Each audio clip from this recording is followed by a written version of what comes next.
Sanibonani guys, this is Real Talk with Londi SA. Besivakashele omama bakwaMayimani lana. Siyobabheka laba abaphekayo. As you know guys, ku-Real Talk with Londi SA ukuthi si-encourage omama abanamabhizinisi wabo and sithanda ukuthi basitshene nathi ukuthi bayenze kanjani, baqala kanjani amabhizinisi wabo, ama-challenges ebebehlangana nawo. Okay guys, bekuyimi ngelona ngena ngaphakathi laphaya kwaMayimani.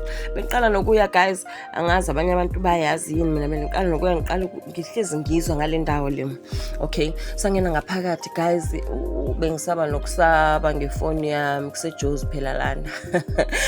Okay guys, sangena ngaphakathi sawabona abantu bakho kugcwele lana guys, umsindo wakhona. I'm sure ukuthi abanye abantu bayazi le ndawo lena because abantu bayathanda ukuya khona, especially ngama-weekend.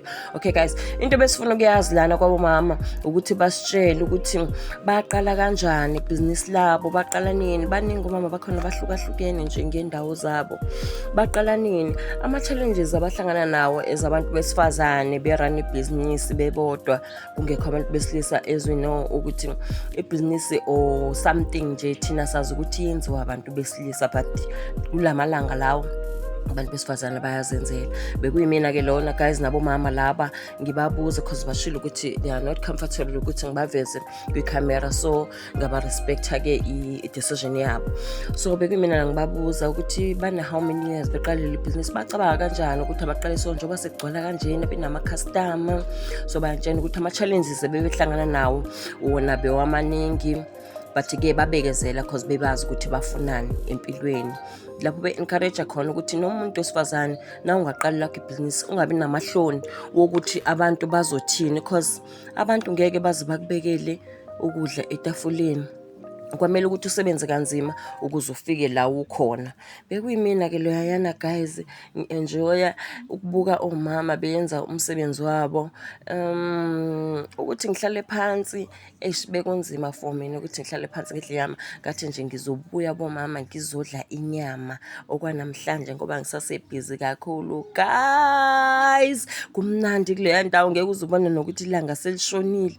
Angeke uzubone nokuthi ilanga selishonile. Bekumnandi nkosi yami, ikona nje ukuthi omama bebenamahloni ukuthi ungasifeze ekhamereni. Ungasifeze ekhamereni, siyasaba abantu bazosibona. So kwamele si-respect i-decision yabo shem. Bekuyibona-ke labayana omama shem, uMaNdlovu utheni, ngicela nje usho ukuthi itafula lamaNdlovu leli bazothenga. Ngithi mama ngiyabuya etafuleni lakamagatsheni nkosi yami, zosupport umama. Bese ngiphuma-ke lana guys, wow, kumnandi kwaMayimani guys. That is why kugcwala kangaka, this is why abantu bathanda indawo nje phansi kwebridge guys, but indlela abantu abayithanda ngayo, wow guys. Ngaze nga-happy nami ukuthi ngibone namhlanje guys ku-Real Talk with Londi SA. Saseziningi kakhulu izitori sisazoza nazo zabosisi abahlukahlukene kwimikhakha yabo ngokuhlukahlukana kwabo. Ngicela ungilandele nje kuwo wonke ama-social media platform.